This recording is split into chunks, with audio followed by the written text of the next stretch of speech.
Ora non mi resta che portarla a casa, togliere la scheda SD, metterla nel computer e vedere cosa ha registrato.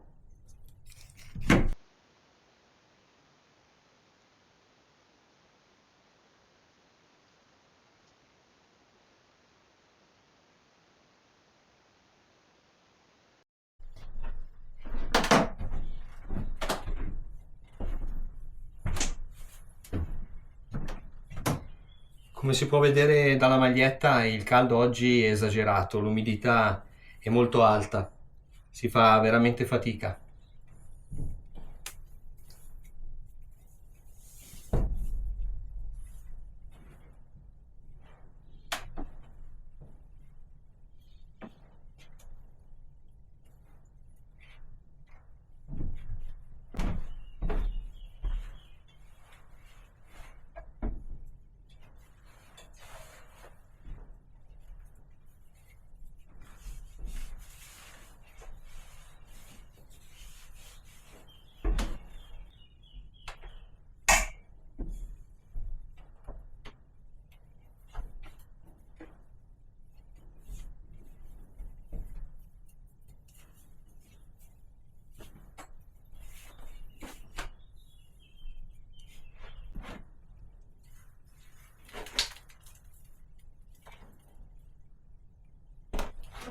Nel frattempo sto pensando a come rifinire questo intonaco. L'idea prevalente che mi sta stuzzicando è quella di utilizzare una vernice bianca a base di calce, una vernice, se così vogliamo dire, a base naturale che riesca a dare un colore chiaro in maniera tale che ci possa essere un po' di luminosità e allo stesso tempo è un materiale che sicuramente lascerà traspirare l'intonaco e la parete.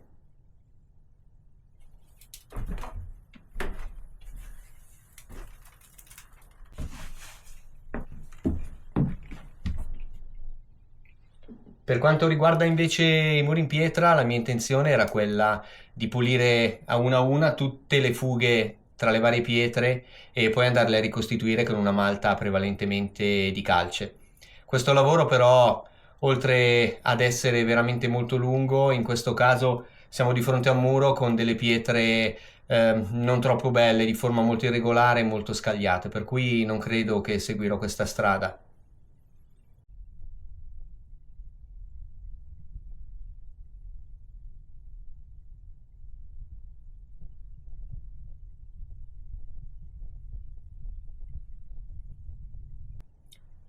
Probabilmente l'idea più corretta sarà quella di dare una mano di intonaco grezzo a base prevalentemente, anche in questo caso, di calce e anche cemento e lasciare in evidenza però tutte le pietre di una certa dimensione in maniera tale che nel muro si possano vedere le vecchie pietre e rimanga, diciamo così, la memoria di quello che era in passato.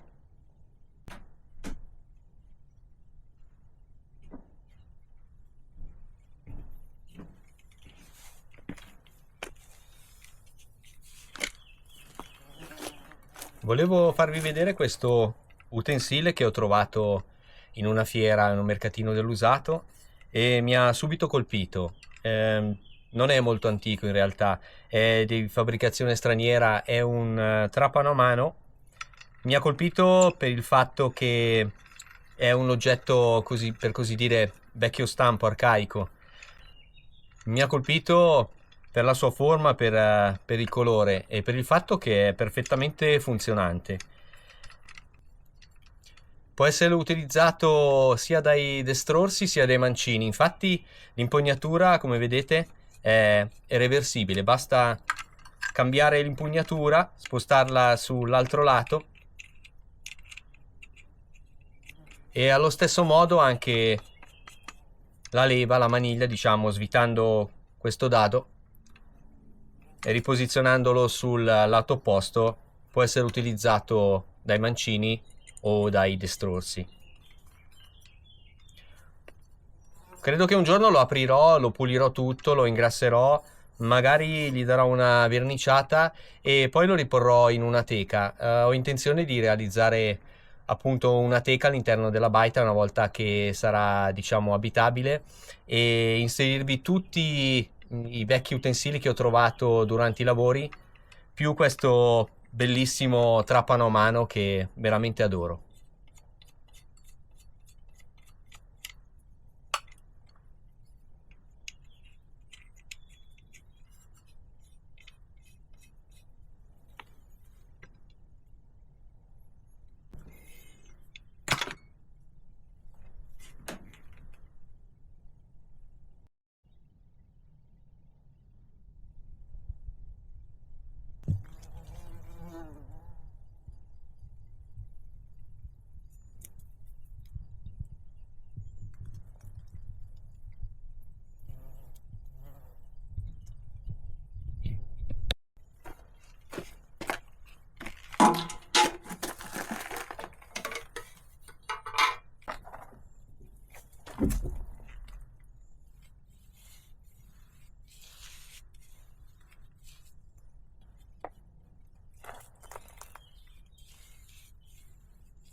Ciao a tutti, la missione di oggi pomeriggio, oggi faceva veramente tantissimo caldo, siamo ancora a 33 gradi, ma sono già le 17:40, quindi cercherò di fare un viaggio in baita per portare due oggetti abbastanza ingombranti. Uno è una, come dire, una piattaia, una vecchia piattaia, e l'altra è la rete da una piazza e mezzo, la rete del letto.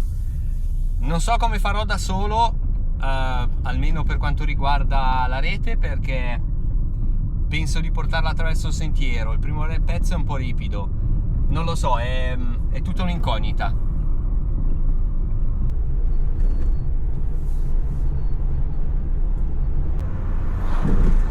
Si è alzato anche un po' il vento e spero che non stia caricando uno di quei temporali estivi che se di per sé può essere anche positivo, spero che non mi colga proprio mentre sarò sulla strada, anzi sul sentiero per la baita, mentre sto trasportando i materiali. Purtroppo il tempo che ho per eseguire tutte queste operazioni non è mai tantissimo, quindi o lo faccio in settimana, ma dopo essere uscito dal lavoro a volte non si ha il tempo o non si ha la forza, oppure lo devo fare per forza il sabato e la domenica, per cui mi ritaglio qualche ora e vedo di riuscire a compiere anche oggi la missione, chiamiamola così.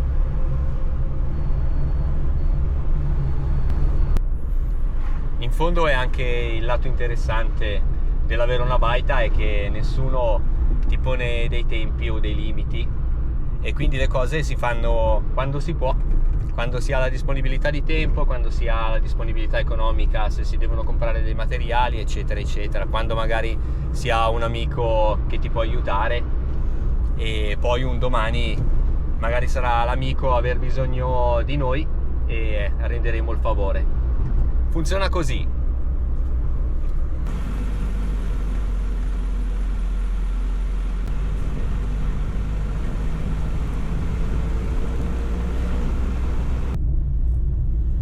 Sicuramente dovrò fare 2 viaggi, il programma sarà questo. Il primo viaggio porterò lo zaino con la piattaia che non ha un grosso peso, poi lascerò lo zaino in baita e ritornerò a piedi alla macchina per cercare di portare la rete.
Oltre al caldo, l'umidità e le zanzare, c'è un altro fastidio qua nel bosco. Quest'anno ce ne sono tantissimi, i tafani, e impropriamente detti a volte anche mosca cavallina, e sono anche loro, tra virgolette, dei succhiatori di sangue e sono molto fastidiosi. Le punture sono non tanto dolorose, ma sono dei pizzichi fastidiosi, ce ne sono veramente tantissimi.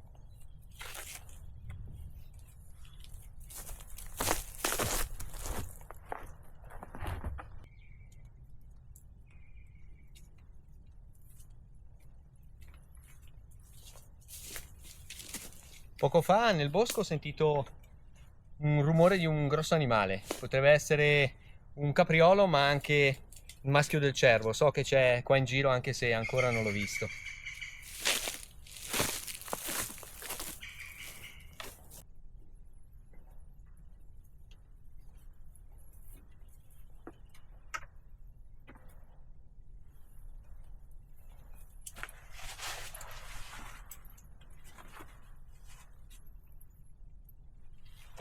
gradi, sono praticamente le 18, ci sono ancora 32 gradi.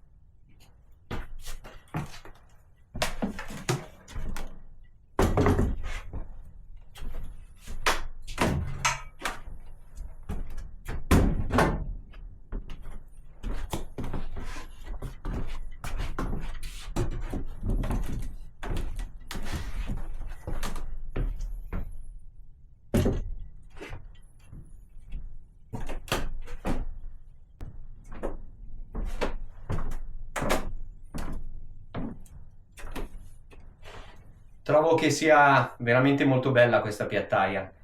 Non ho ancora deciso in quale zona, in quale dei muri posizionarla, ma adesso non ho tempo di pensarci, devo scendere a recuperare la rete. È stata dura portare la piattaia, non tanto per il peso, ma per il gran caldo e per l'umidità. E non so cosa mi aspetta per la rete.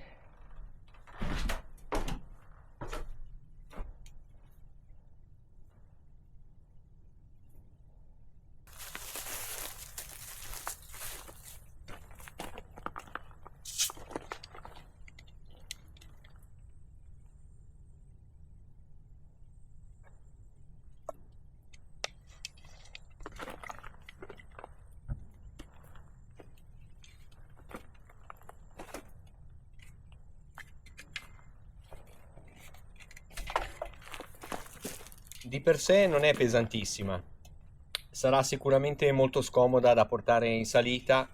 Non so quante clip riuscirò a filmare durante la salita, scusatemi in anticipo se saranno poche. Ci vediamo in baita.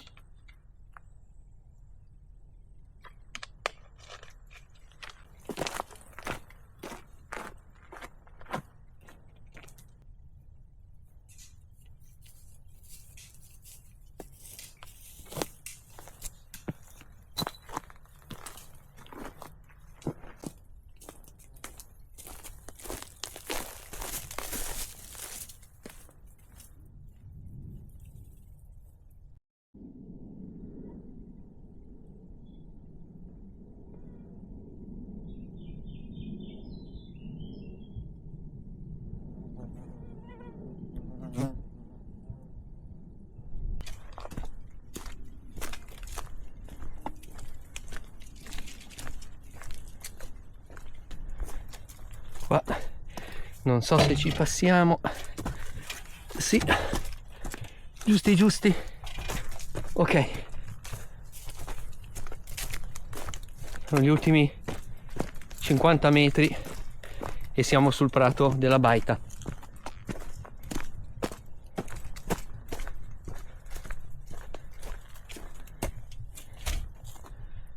Eccoci arrivati. Una bella fatica.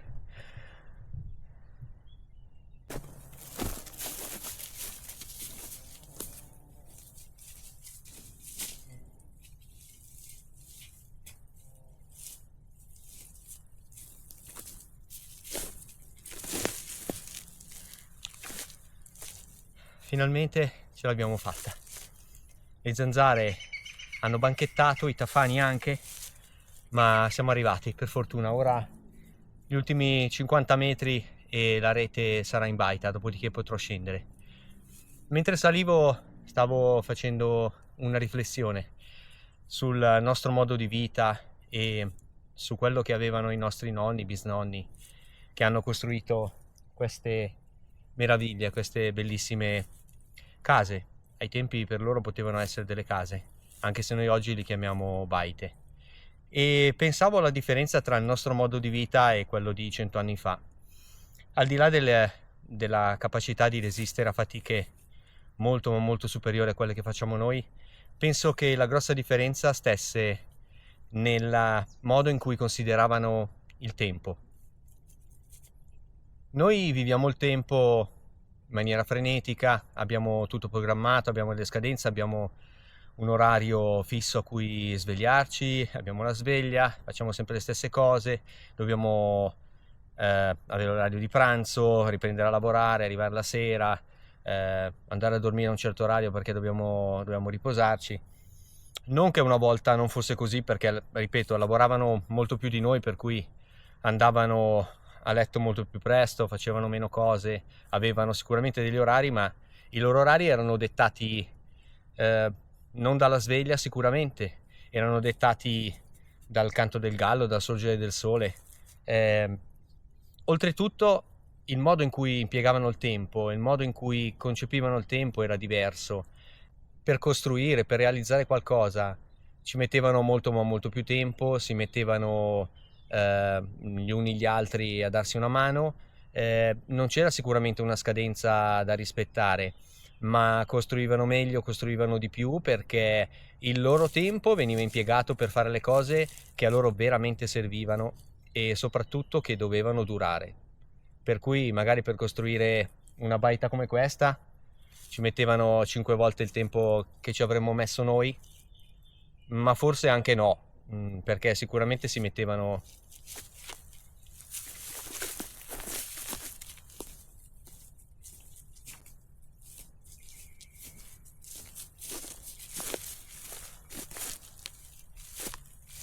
E mentre salivo il sentiero per venire qua ho fatto una considerazione. Mi sono domandato qual era la grossa differenza, quale sia la grossa differenza tra il nostro modo di vivere e il modo di vivere delle persone di 100 anni fa che hanno costruito queste baite. E sicuramente mi sono risposto che la differenza più grande tra noi e loro è il modo in cui consideravano il tempo.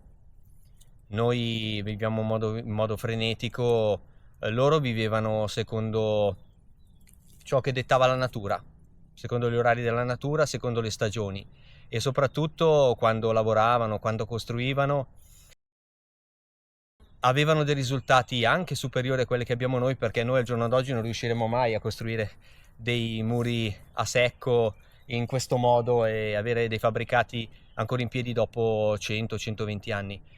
O se lo riusciamo a fare, lo riusciamo a fare solo grazie alla tecnologia. Nei tempi passati, invece, senza tutti quegli aiuti tecnologici che abbiamo noi, c'era la maestria, c'era la capacità di realizzare qualcosa che poteva durare del tempo.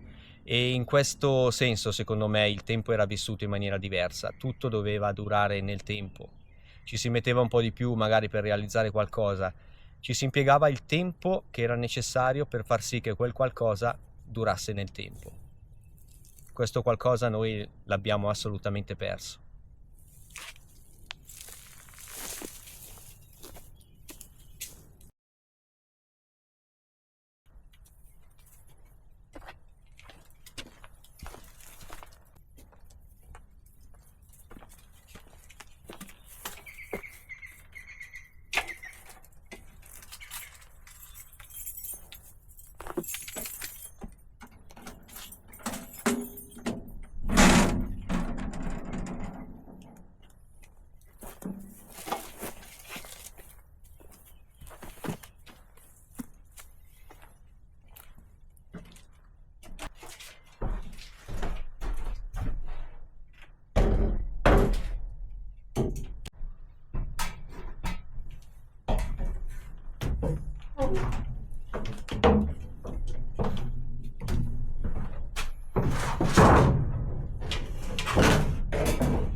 La porterò a casa per esaminare la scheda SD e anche per evitare che qualcuno magari durante la notte la possa rubare.